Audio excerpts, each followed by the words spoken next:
Hello everyone, this is Shubho. Infinity math একাডেমির নতুন একটি ক্লাসে তোমাদের সবাইকে জানাই স্বাগতম।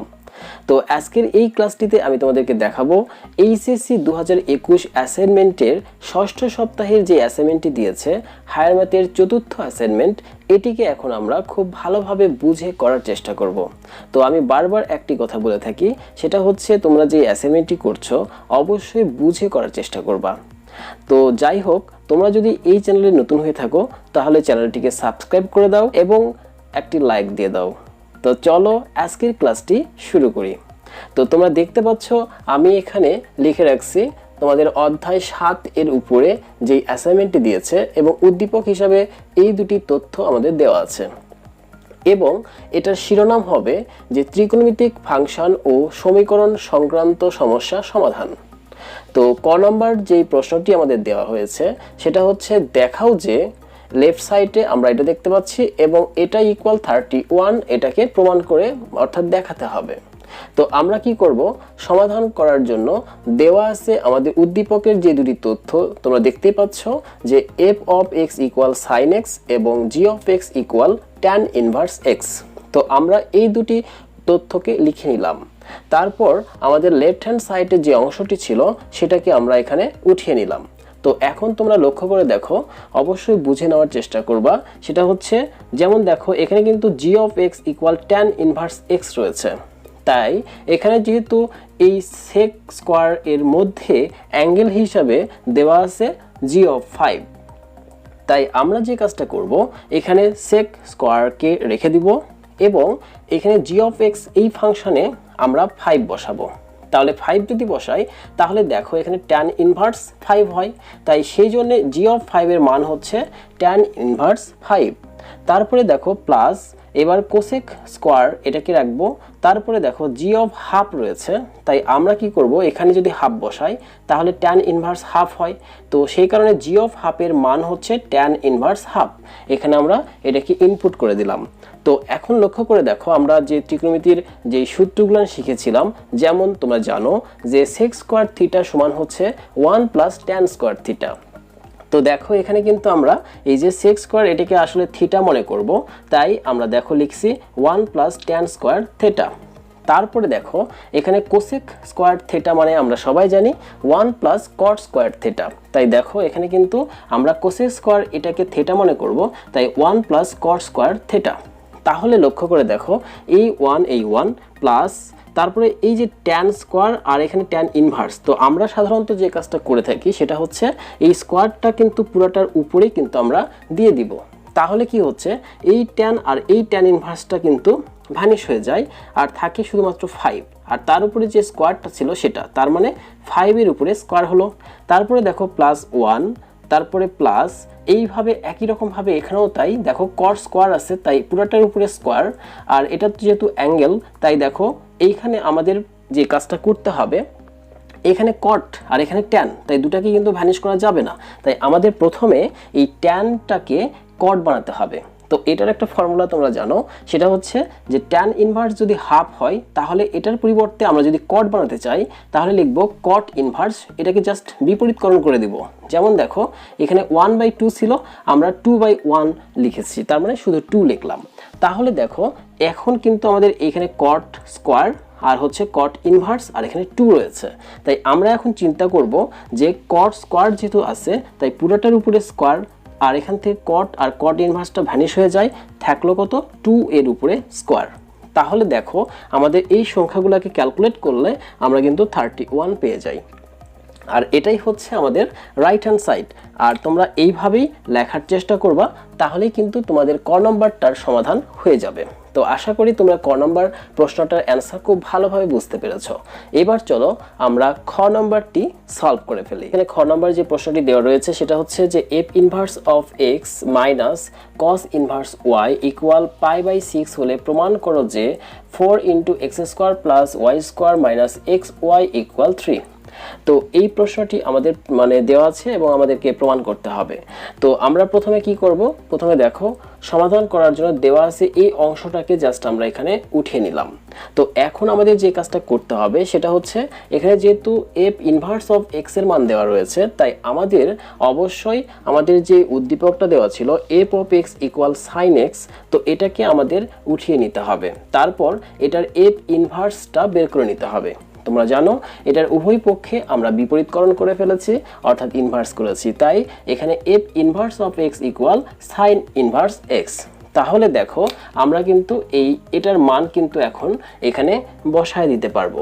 ঠিক আছে, তাহলে দেখো আমরা কিন্তু এখানে সাইন ইনভার্স এক্স বসিয়ে দিলাম, আর এখান থেকে মাইনাস কস ইনভার্স ওয়াই থাকলো ইকুয়াল হচ্ছে π/6। তো এখন আমাদের আরও কিছু কাজ করতে হবে। যেমন দেখো এখানে কিন্তু দেওয়া রয়েছে কি, লক্ষ্য করে দেখো এখানে সাইন ইনভার্স এক্স আর এখানে কিন্তু কস ইনভার্স ওয়াই, তাই এই কস ইনভার্সটাকে আমাদের চেঞ্জ করতে হবে। যদি আমরা এখানে কস ইনভার্সটাকে চেঞ্জ করতে পারি তাহলে আমরা একটা সূত্র প্রয়োগ করতে পারবো। তো তার জন্য আমাদের কি করা দরকার, আমাদের হচ্ছে দেখো আমি সাইডে একটা সমকোণী ত্রিভুজ অঙ্কন করে নিলাম এবং যার থিটা কোণ হচ্ছে এইটা। আর যেহেতু তোমরা জানো যে কস থিটা, এখানে লক্ষ্য করে দেখো আমি কিন্তু কস ইনভার্স ওয়াইটাকে থিটা ধরেছি, তাহলে কি হবে এই কস ইনভার্সটা এই পাশে যে cos থিটা হয়ে গেল আর এখানে y থাকলো। আর তোমরা জানো যে কবরে ভূত অনেক, মানে ভূমি বাই অতিভুজ, তাই দেখো এটা হচ্ছে ভূমির মান, অর্থাৎ yটা হচ্ছে ভূমি আর অতিভুজ হচ্ছে 1। তাহলে আমরা পিথাগোরাসের উপপাদ্য দিয়ে আমরা লম্বের মানটা বের করে ফেললাম যে √1 - y²। তাহলে দেখো এখন আমরা কি কাজ করতে পারি, এখান থেকে সাইন থিটার মানটা বের করতে পারি। তাই দেখো সাইন থিটা মানে আমরা সবাই জানি যে সাগরে লবণ অনেক, অর্থাৎ লম্ব বাই অতিভুজ। তাই দেখো এই যে লম্ব থিটা কোণের সাপেক্ষে লম্ব হচ্ছে এটা আর অতিভুজ হচ্ছে 1, তাহলে এখানে সাইন থিটা ইকুয়াল √1 - y²/1 হয়। আর যেহেতু আমরা এখান থেকে থিটার মান এটা ধরেছি, তাই দেখো এখান থেকে আমরা থিটা ইকুয়াল বের করে ফেললাম যে সাইন ইনভার্স, অর্থাৎ এই পাশ থেকে আমরা এই পাশে নিয়ে গেলাম, অর্থাৎ সাইন ইনভার্স আর এটা থাকলো অর্থাৎ √1 - y²/1। তাহলে লক্ষ্য করে দেখো থিটার মান যদি এটা হয় আর cos ইনভার্স y এর মানও যদি থিটা হয়, তার মানে আমরা cos ইনভার্স y এর পরিবর্তে এটা লিখতে পারি। তাই দেখো আমরা কিন্তু cos ইনভার্স y এর পরিবর্তে এখন জাস্ট এই অংশটা লিখলাম, নিচে 1 দেওয়ার প্রয়োজন নাই, কারণ আমরা সবাই জানি নিচে 1 সবার প্রত্যেকটা পূর্ণ সংখ্যারই থাকে, তাই আমরা এটা দিলাম না। তাহলে দেখো এখন আমাদের একটা সূত্র পড়ে গেছে, আর এই সূত্রটাকে আমি কিন্তু দেখো সাইডে লিখেছি যে sin inverse x - sin inverse y যদি হয়, তাহলে আমরা sin inverse x * √1 - y² minus y * √1 - x², এটাকে লিখতে পারি। তো এই সূত্রটাকেই আমি এখানে ইনপুট করলাম।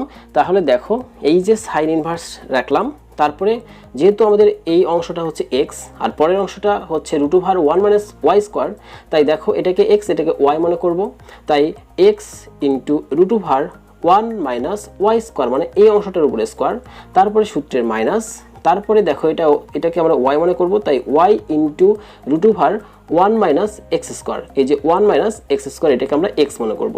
তাহলে দেখো আমাদের এই সূত্রটা এখানে অ্যাপ্লাই করা হলো, আর এই পাশে কিন্তু π/6 ছিল, তো ওটাই থাকলো। এবার দেখো আমরা এই যে সাইন ইনভার্সটা এই পাশে নিয়ে আসলাম, তাহলে সাইন π/6 হয়ে গেল, আর এর ভিতরের অংশটাকে জাস্ট আমরা ক্যালকুলেট করব। তাহলে দেখো এই যে x, তারপরে এই যে রুট, তারপর 1 মাইনাস এই √² কেটে গেল, তার মানে এই মাইনাসের কারণে ভিতরে প্লাস হয়ে গেল, আর তারপরে মাইনাস, এবার এইটা যেহেতু ইনটু আকারে ছিল তাই রুটের মধ্যে আমরা এটাকে গুণ অবস্থায় লিখলাম, তারপর এই পাশে যা ছিল সেটাই। এখন দেখো আমরা কি করতে পারি, এই পাশে দেখো x * 1 কেটে গেল, তাহলে কি হলো y² এর পর যেহেতু রুট, তাই আমরা √² কেটে দিলাম, তাহলে xy এখানে থাকলো, তারপরে মাইনাস, এবার এটা যেহেতু ইনটু আকারে আছে তাই রুটের মধ্যে এই অংশটাকে গুণ করলে আমরা এটাই পাই। ওকে, তারপরে ইকুয়াল হচ্ছে দেখো sin π/6 এর মান কত আমরা জানি যে sin π/6 এর মান হচ্ছে 30 ডিগ্রি, মান হচ্ছে হাফ, তাই আমরা এখান থেকে হাফ লিখলাম। তাহলে আর কি এখন জাস্ট সিম্পল ক্যালকুলেশন, অর্থাৎ আমাদের দেখো রাইট হ্যান্ড সাইডে এইরকম অর্থাৎ 3 আনতে হবে আর লেফট সাইডে এটা আছে, তাই এইরকম একটা ফর্মে আনার জন্য আমরা যে কাজটা করতে পারি সেটা হচ্ছে xy অংশ আর এই যে হাফ এটাকে জাস্ট পক্ষান্তর করে এক পাশে নিয়ে আসলাম আর এই অংশটাকে জাস্ট এই পাশে নিয়ে গেলাম, তারপরে দেখো উভয় দিকে বর্গ করা হলো, এখান থেকে a - b হোল স্কয়ারের সূত্রে পড়ছে a² - 2ab + b² আর এটা √² কেটে গেল। তারপরে আর কি এটা তোমরা সবাই পারবা, জাস্ট পক্ষান্তর করে আর সংখ্যাগুলোকে এক সাইড করলাম। এবার জাস্ট এই পাশে কেটে গেল, আর থাকলো শুধুমাত্র X square plus Y square minus X Y equal 3/4। এটাকে জাস্ট ক্যালকুলেশন করলে অর্থাৎ লসাগু করলে আমরা 3/4 পাই। আর এই পাশে দেখো উভয় দিকে 4 দ্বারা যদি গুণ করে দেই তাহলে আমরা যেটা পাচ্ছি সেটা হচ্ছে 4 into X square plus Y square minus X Y equal 3। আর এটাই হচ্ছে আমাদের প্রমাণ অর্থাৎ প্রুফড। এভাবে আমরা এই অঙ্কটাকে বুঝে বুঝে করব। আর অবশ্যই তোমরা এই পর্যন্ত সবগুলাই তোমার খাতায় উপস্থাপন করবা। আর এখানে আমি সাইডের সূত্রটা লিখে দিয়েছি, এটা তোমাদের লিখতে হবে না, জাস্ট এটা বোঝানোর জন্য লিখেছি। ওকে, তাহলে দেখো আমাদের উদ্দীপককে কাজে লাগিয়ে আমরা এটার প্রমাণ করে ফেললাম। তো চলো এবার আমরা এটার গ নম্বরটা কি দেওয়া আছে দেখে নিই। তোমরা দেখতে পাচ্ছ এটার গ নম্বরটা দেওয়া আছে এরকম যে F of pi cos theta equal F of pi by 2 plus minus pi sine theta হলে দেখাও যে 4 theta plus minus pi equal 4 sec inverse of 2√2। তো এটাকে আমাদের দেখাতে হবে। তো তার জন্য আমরা প্রথমে যে কাজটা করব সেটা হচ্ছে উদ্দীপক থেকে আমরা দেওয়া আছে F of X equal sine X, এটাকে উঠিয়ে নিব এবং তার সঙ্গে আমাদের অঙ্কে যেটা দেওয়া আছে সেটাকে আমরা জাস্ট উঠিয়ে নিলাম। তো এবার আমাদের যে কাজটি করতে হবে তোমরা একটু লক্ষ্য করো, দেখো F of pi cos theta, তাহলে আমি যদি এইখানে এটা বসিয়ে দেই তাহলে sine of pi cos theta হবে। তাই দেখো এখানে sine of pi cos theta আমরা লিখলাম, তারপর ইকুয়াল দিলাম। একই রকমভাবে আমরা এই পাশের এই অংশটা যদি আমরা এক্স এর জায়গাতে বসাই তাহলে কি হবে, সাইন অফ এই যে pi by 2 plus minus pi sine theta হবে। তাই দেখো দুই পাশে দুটা বসানো হলো। এবার আমরা উভয় দিক থেকে সাইনটাকে ক্যান্সেল করলাম, তাহলে আমরা পেলাম এখান থেকে পাই কস থিটা ইকুয়াল এইখানে যেটা ছিল সেটা আমরা এখানে লিখলাম। এবার আমরা উভয় পক্ষ থেকে পাই দ্বারা ভাগ করে দিলাম, তাহলে আমাদের যেটা হয় এই রকম একটি আমরা লাইন পাই। এবার দেখো সাইন এবং কসটাকে আমরা এক সাইড করলাম অর্থাৎ পক্ষান্তর করলাম, আর যেহেতু এখানে প্লাস মাইনাস ছিল সাইন থিটার আগে তাই আমরা পক্ষান্তর করে এখানে সাইন থিটার আগে প্লাস মাইনাসটি দিয়ে নিলাম। ইকুয়াল হচ্ছে আমাদের হাফ, এটাকে আমরা জাস্ট লিখলাম। এবার লক্ষ্য করে দেখো যে আমরা উভয় পক্ষে √2 দ্বারা ভাগ করেছি। তো এখানে একটা বিষয় আছে যে তোমরা এটাকে কি মুখস্থ করবা না, এটার একটা নিয়ম আছে, সেটা হচ্ছে যদি সাইন থিটা এবং কস থিটা আলাদা কোনো অংশ তোমরা দেখো তাহলে তোমরা যে কাজটি করতে পারো সেটা হচ্ছে এখানে কস থিটার সহগ হচ্ছে 1 আর সাইন থিটার সহগ হচ্ছে 1। তাই মনে মনে তোমরা যে কাজটা করবা √1 স্কোয়ার প্লাস 1 স্কোয়ার, তার মানে কস থিটার সহগের উপরে স্কোয়ার প্লাস সাইন থিটার সহগের উপরে স্কোয়ার দিলে আমরা কত পাচ্ছি তোমরা জানো, আমরা √2 পাচ্ছি। এই যে √2, এই √2 দ্বারাই কিন্তু আসলে আমরা উভয় দিকে ভাগ করেছি। সাধারণত এই কস থিটা এবং সাইন থিটা যুক্ত যদি কোনো ইকুয়েশন তোমরা দেখো তাহলে তোমরা এই কাজটা করতে পারো। তাহলে তোমাদের অঙ্কটার কি হবে, একটা সূত্র তৈরি হবে। যেমন দেখো এখানে কিন্তু 1/√2 হওয়ার কারণে আমরা কিন্তু লিখতে পারি, দেখো এই যে cos থিটা আর 1/√2 কারণে কিন্তু cos π/4 আমরা লিখে দিলাম, কারণ আমরা জানি যে cos 45 ডিগ্রির মান হচ্ছে 1/√2। সেম ভাবে আমরা এই পাশে দেখো sin থিটা ইনটু এইখানে কিন্তু sin π/4 লেখা হলো, আর এই পাশে তোমরা দেখতেই পাচ্ছ যেটা আছে অলরেডি 1/2√2। এখন দেখো এটা কিন্তু একটা সূত্র, কি সূত্র তোমরা জানো যে cos a cos b plus or minus sin a sin b। তার মানে আমরা সূত্র জানি যে cos a plus b or a minus b। তো সেই কারণে আমরা কিন্তু এখানে প্লাস এবং মাইনাস দুটি চিহ্ন দিয়েছি। তো যেহেতু আমাদের প্রশ্নে এখানে sec রয়েছে তাই আমাদের অবশ্যই cos থেকে কনভার্ট করে আমাদের sec এ আসতে হবে। তাই আমরা কি করলাম, দেখো cos থিটা সমান, এটাকে থিটা মনে করো, তাহলে কি হলো 1/sec থিটা হবে ইকুয়াল এইখানে দেখো 1/2√2। অর্থাৎ আমরা এখন এইরকম ফর্মটাকে জাস্ট বিপরীতকরণ করে দিব। লক্ষ্য করে দেখো আমরা যদি লবকে হর, হরকে লব করি তাহলে এইরকম একটি লাইন আমরা পাই। তো এখন আমরা যে কাজটা করতে পারি তোমরা লক্ষ্য করে দেখতেই পাচ্ছ যে এখানে জাস্ট আমরা লসাগু করেছি, আর লসাগু করলে দেখতেই পাচ্ছ যে 4 থিটা প্লাস মাইনাস π/4। তো এখন দেখো এই যে sec, এটাকে জাস্ট আমরা উভয় পক্ষে sec ইনভার্স যদি নেই তাহলে কিন্তু sec ক্যান্সেল হয়ে যায় আর এই পাশে sec ইনভার্স চলে আসে। তো এখন আর কি এই যে 4 দ্বারা জাস্ট আমরা উভয় পক্ষে গুণ করে দিব, তাহলে কিন্তু আমাদের কাঙ্ক্ষিত যেটা প্রমাণ করতে বলেছিল সেটা কিন্তু চলে আসবে। তো এইভাবে আমরা বুঝে বুঝে অঙ্কগুলোকে অবশ্যই খাতায় করব। তো এটাই ছিল আমাদের গ নম্বর। তো এবার চলো আমরা এর পরের অঙ্ক অর্থাৎ ঘ নম্বর অঙ্কটি দেখে নেই। তো আমরা দেখতে পাচ্ছি এটার ঘ নম্বর যে প্রশ্নটি দেওয়া রয়েছে সেটা হচ্ছে সমাধান করো। তো সমাধান কিভাবে করতে হবে, দেখো এটার এভাবে একটি সমীকরণ আমাদের দেওয়া আছে। তো আমরা সমাধান করার জন্য উদ্দীপকের যে এফ অফ এক্স যে অংশটি দেওয়া আছে, যেহেতু আমাদের এই প্রশ্নটির মধ্যে এফ ফাংশনটি রয়েছে, তাই আমরা F of X equal to sine X এটাকে উঠিয়ে নিলাম। আর যেহেতু এখানে এফ অফ টু এক্স আছে, তাই আমাদের অবশ্যই এফ অফ টু এক্স এর মানটা বের করে নিতে হবে। তাই দেখো আমি এক্স এর পরিবর্তে 2x লিখছি, আর এখানে কিন্তু sin 2x কিন্তু এখানে লেখা কমপ্লিট। তো এবং এখান থেকে দেখো আরেকটা অংশ এখানে আছে, যেমন f of pi by 2 minus 2x, তাই এই অংশটার মানও কিন্তু আমরা জাস্ট এখানে বসিয়ে দিলাম। তাই দেখো এখানে কিন্তু এই কোয়াড্রেন্টটাকে চেঞ্জ করতেছে, কারণ তোমরা জানো যে sin pi by 2 মানে এর সঙ্গে বিজোড় সংখ্যা গুণ আছে, তাই অবশ্যই sin থাকলে cos হবে, আর এখানে 2x হয়ে গেল। আর যেহেতু এটার কোয়াড্রেন্টে যদি আমরা যাই তাহলে আমরা দেখতে পাচ্ছি যে এটা ফার্স্ট কোয়াড্রেন্টেই রয়েছে, কারণ পাই বাই 2 মাইনাস, তো সেই কারণে পজিটিভ, তাই আমরা কিন্তু এখানে কোনো চিহ্ন ব্যবহার করিনি। অর্থাৎ আমরা কিন্তু এটার মান cos 2x পেয়ে গেলাম। তো আশা করি তোমরা বুঝতে পারলে। তো দেখো আমরা কিন্তু এখন এই অংশটা জাস্ট এখানে উঠিয়ে নিলাম এবং প্রত্যেকটা মান কিন্তু এখানে আমরা এখন বসিয়ে দিব। যেমন দেখো এখান থেকে 1/f of 2x এর মান কিন্তু এই যে sin 2x এটাকে জাস্ট এখানে বসিয়ে দিলাম। তারপরে √3 এই যে এটার মান যে cos 2x এটাকে এখানে বসিয়ে দিলাম, আর এই পাশে 4। তো এটাকে জাস্ট আমরা লসাগু করলাম। তো লসাগুর নিয়মে লসাগু করার পরে জাস্ট এটাকে এই পাশে পার করে দিলাম।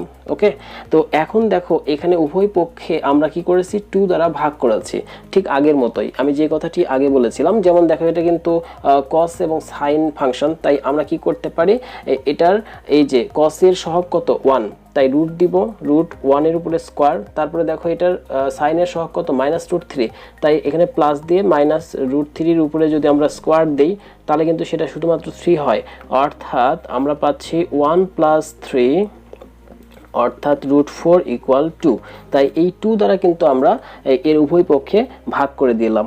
তাহলে দেখো আমরা কিন্তু এখান থেকে হাফ পেলাম into cos 2x minus √3/2 sin 2x equal এই পাশে 2 দ্বারা ভাগ হয়ে গেলে কিন্তু এটা হয়ে যায়। তো দেখো এখন আমরা এটা এই পাশে লিখতেছি।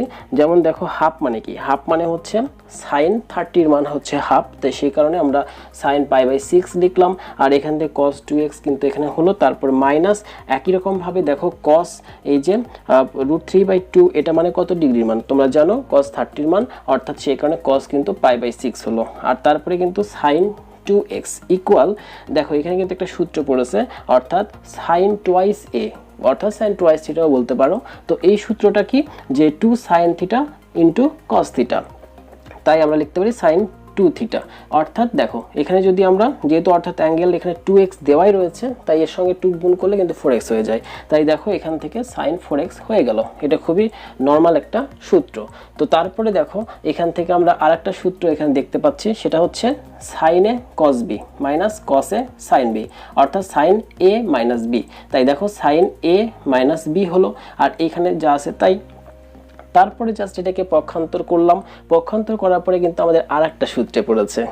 তোমরা লক্ষ্য করে দেখো এখানে কিন্তু আরেকটা সূত্র আমরা দেখতে পাচ্ছি, সেটা হচ্ছে যে sin c minus sin d। ঠিক আছে, sin c minus sin d সূত্রটা কি ছিল তোমরা জানো, যে sin c minus sin d এর সূত্র হচ্ছে দেখো sin এই যে sin মানে 2 sin দিতে হবে, এই যে 2 sin c minus d divided 2, অর্থাৎ দেখো 2 sin c minus d divided 2 into দিব। তারপরে কি দেখো এখানে cos, এই যে cos দিলাম, তারপরে অবশ্যই এটা যেহেতু c মাইনাস d, তাহলে এখানে কি হবে c প্লাস d বাই 2। তো এইভাবে করে আমরা জাস্ট এই সূত্রটা এখানে অ্যাপ্লাই করলাম। তো দেখো এখান থেকে ক্যালকুলেট করার পরে আমরা দেখতে পাচ্ছি এই যে 2টা কিন্তু উভয় দিকে আমরা ভাগ করে দিলাম, তো সেই কারণে এই পাশে শূন্য হওয়ার কারণে চলে গেল। তারপরে জাস্ট এটাকে ক্যালকুলেশন করলাম, অর্থাৎ লসাগু করে এই 6 নিচে আসে 2 এর সঙ্গে গুণ হয়ে 12 হয়ে গেল, আর উপরে কিন্তু দেখো লসাগু হয়ে কিন্তু 36x হয়েছে। তারপরে এখান থেকে cos একই রকম ভাবে এটাও তাই, এই 6 নিচে আসে 12 হয়ে গেল, আর উপরে কিন্তু লসাগু করে যোগ বিয়োগ করে যা হলো সেটা লিখলাম। এখন লক্ষ্য করে দেখো এই অংশটা এবং এই অংশটা এটা কিন্তু সাইনের অংশ, এটা হচ্ছে কসের অংশ, এবং পরস্পর ইনটু আকারে থাকার কারণে এবং তাদের গুণফলটা শূন্য হওয়ার কারণে আমরা হয় এটা সমান শূন্য অথবা এটা সমান শূন্য লিখতে পারি, তাই এটা লিখলাম। এখন দেখো আমাদের একটা সূত্র আছে, সেই সূত্রটা হচ্ছে যখন সাইন থিটা ইকুয়াল 0 যদি হয় তাহলে আমরা কি লিখতে পারি, সাইন থিটা ইকুয়াল 0 হলে থিটা ইকুয়াল n পাই, যেখানে n হচ্ছে পূর্ণ সংখ্যা। এখানে তোমরা চাইলে এটা লিখতে পারো, ওকে, কারণ এখানে n এর মান প্লাস এবং মাইনাস পূর্ণ সংখ্যা যে কোনো সংখ্যা হতে পারে। তাই দেখো এখান থেকে আমি এটাকে থিটা মনে করেছি, তাই থিটা ইকুয়াল n পাই, ওকে। তারপরে এটার থেকে আমাদের জাস্ট x এর মানটা আমরা বের করে নিলাম খুবই সহজেই। তারপরে দেখো পরের অংশটা, এই যে এটা সমান 0, এটারও একটা সূত্র আছে তোমরা জানো, সেটা হচ্ছে যে cos থিটা ইকুয়াল যদি 0 হয় তাহলে থিটা ইকুয়াল 2n + 1 π/2। তো জাস্ট আমরা সেই সূত্রটা জাস্ট এখানে লিখে দিলাম, আর এখান থেকে জাস্ট এটা এই 12টা ওই পাশে মানে এক কথায় উভয় দিকে 12 দ্বারা গুণ করে দিলাম, দেওয়ার পরে এরকম একটি লাইন আমরা পেয়ে গেলাম। তারপর এখান থেকে ক্যালকুলেশন করে আমরা x এর মানটি বের করে ফেললাম, আর এটাই হচ্ছে আমাদের নির্ণয় সমাধান।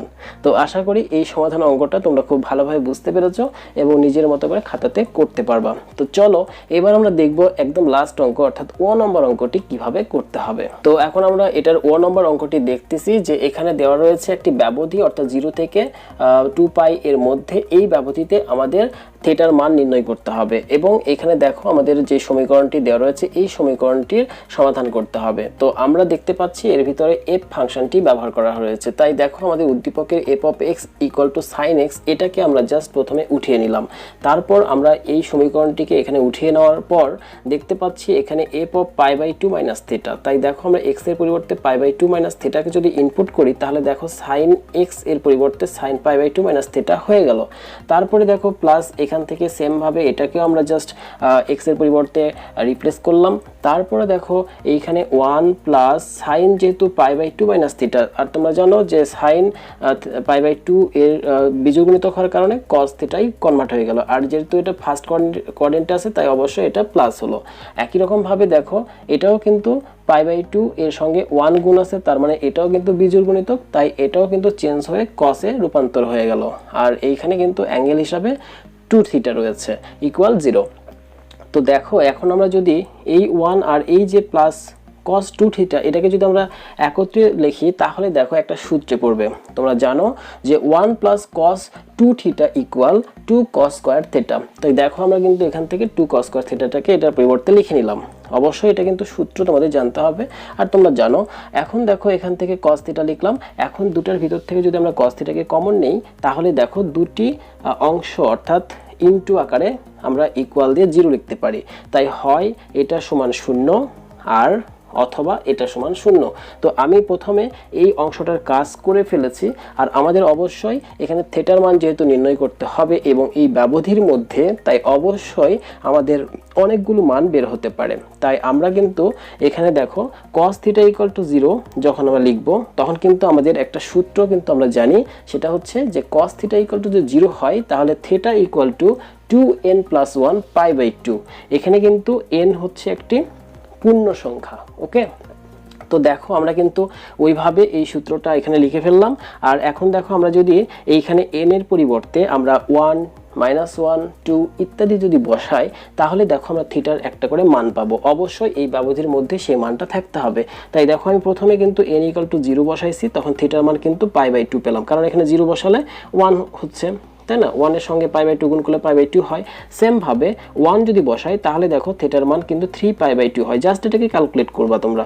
তারপরে দেখো -1 যদি বসাই তাহলে কিন্তু -π/2 চলে আসতেছে, কিন্তু আমাদের এখানে মানগুলো সবই কিন্তু ধনাত্মক, কারণ 0 থেকে বড় হওয়া মানেই কিন্তু ধনাত্মক মান নিতে হবে, তাই কিন্তু এই মাইনাস মানটা গ্রহণযোগ্য হবে না। সেম ভাবে আমরা দেখব 2 বসায় দেখতেছি থিটা = 5π/2 চলে আসতেছে, যেহেতু 5π/2 এই সীমানার মধ্যে নাই তাই অবশ্যই এটাকেও আমরা নিতে পারবো না। তো এবার চলো আমরা এই অংশটাকেও করে ফেলি একই রকম ভাবে। দেখতেই পাচ্ছ এখানে এটা = 0, তাই এই যে এটাকে এই পাশে আমরা যদি পার করি তাহলে -1/2 পাই। তো তো যেহেতু এটা একটা মাইনাস অংশ আর আমরা জানি এই মাইনাসটাকে আমাদের কনভার্ট করতে হবে কোয়াড্রেন্ট দিয়ে, তাহলে আমরা কি পাবো cos 2π/3 পাবো। এই কোয়াড্রেন্টে কিভাবে ভাঙা এটা তোমরা অলরেডি জানো, তাই আমি আর ডিটেলসে গেলাম না। তো দেখো এখান থেকে cos θ = cos 2π/3 হচ্ছে। তো এখন দেখো এখান থেকে আমরা সূত্র জানি, সূত্রটা হচ্ছে যে cos θ = cos আলফা যদি হয় তাহলে আমরা লিখব θ = 2nπ ± 2π/3, মানে যেটা থাকবে এক কথায় থিটা হিসাবে মানে আলফা হিসাবে যেটা থাকবে সেটা জাস্ট এখানে আমরা লিখে দিব। তাই দেখো আমরা কিন্তু এই অংশটা যখন লিখব এই ক্ষেত্রে n হচ্ছে পূর্ণ সংখ্যা, জাস্ট এটা আমরা সাইডে লিখব। এখন দেখো আমরা এর ভিতরে প্লাস এবং মাইনাস দুটো অংশ পেয়েছি, তাই অবশ্যই প্লাস নিয়ে আমাদের একবার থিটার মান বের করতে হবে এবং একবার মাইনাস নিয়ে থিটার মান বের করতে হবে। তাই আমি প্রথমে প্লাস চিহ্নটি নিয়ে এই থিটা = এটা উঠিয়ে নিলাম, তারপর জাস্ট এটাকে লসাগু করে থিটার মানটা এরকম একটা ফরম্যাটে নিয়ে আসলাম। এখন দেখো n এর মান যদি আমরা শূন্য বসাই তাহলে থিটার একটা মান পাবো 2π/3, যেটা গ্রহণযোগ্য হচ্ছে কারণ এই শর্তের মধ্যে আছে, অর্থাৎ আমরা যে ব্যবধির মধ্যে যেটা পাবো সেটাকে নিব। এবার দেখো n = যদি 1 বসাই তখন দেখো 8π/3 পাচ্ছি, কিন্তু এটা এই ব্যবধির মধ্যে নাই, তাই এটা গ্রহণযোগ্য নয়। এখন দেখো n = -1 বসালেও সেম মাইনাস চলে আসছে, তার মানে এটা গ্রহণযোগ্য হবে না। সেম ভাবে n = 2 যদি বসাই তাহলে দেখো θ = 14π/3, যেটা অনেক বড় হয়ে যাচ্ছে, তার মানে এটাও গ্রহণযোগ্য হবে না। তো এবার চলো আমরা মাইনাস মান নিয়ে কয়েকটা দেখি। যেমন দেখো এখানে θ = জাস্ট এখানে আমরা মাইনাস অংশটা জাস্ট এখানে উঠিয়ে নিলাম, তারপর জাস্ট লসাগু করে এটা হলো। এখন দেখো n = 0 যদি বসাই তাহলে থিটা মান নেগেটিভ আসছে, তার মানে এটা গ্রহণযোগ্য নয়। তারপরে দেখো n = 1 যদি বসাই তাহলে দেখো θ = 4π/3 হচ্ছে, তার মানে এটা গ্রহণযোগ্য হবে। ওকে, তাহলে এই ব্যবধির মধ্যে আমরা এটা পাচ্ছি। তাহলে লক্ষ্য করে দেখো এখন পর্যন্ত আমরা কতগুলো মান এই ব্যবধির মধ্যে পেয়েছি। এই যে অর্থাৎ নির্ণয় সমাধানে আমি দেখাইছি যে θ = π/2 আমরা পেয়েছিলাম। তোমরা জানো যে θ = π/2 আমরা এই যে এখানে পেয়েছিলাম। তারপরে কি পেয়েছিলাম, এই যে 3π/2 এখান থেকে পেয়েছি। তারপরে দেখো 2π/3, অর্থাৎ আমরা এই যে এখানে এই যে 2π/3 এই অংশটা জাস্ট এখানে পেলাম। তারপরে দেখো এখানে 4π/3, অর্থাৎ এই চারটা মান হচ্ছে গ্রহণযোগ্য। তো এটাই হচ্ছে আমাদের নির্ণয় সমাধান। আর এইভাবে আমরা ক থেকে ও পর্যন্ত প্রশ্নের সলভ করলাম এবং প্রত্যেকটা প্রশ্ন খুব ভালোভাবে তোমাদেরকে বুঝিয়ে দেওয়ার চেষ্টা করেছি। আশা করছি তোমরা খুব ভালো মতোই বুঝতে পেরেছো। আর আজকের ক্লাসটি তোমাদের কেমন লাগলো অবশ্যই কমেন্ট করে জানিও, আর ভালো লাগলে একটি লাইক দিয়ে দিও, আর চ্যানেলে নতুন হয়ে থাকলে চ্যানেলটিকে সাবস্ক্রাইব করে বেল বাটনটি অল করে রাখো, তাহলে পরের অ্যাসাইনমেন্টের যে অ্যান্সারগুলো খুব সহজেই তোমরা পেয়ে যাবা। আর তোমরা জানো এই চ্যানেলে আমি অধ্যায়ভিত্তিকভাবে ক্লাসগুলো আপলোড করছি, তাই চাইলে তোমরা প্লেলিস্ট থেকে ক্লাসগুলো দেখতে পারো। তো সবাই ভালো থাকো, সুস্থ থাকো।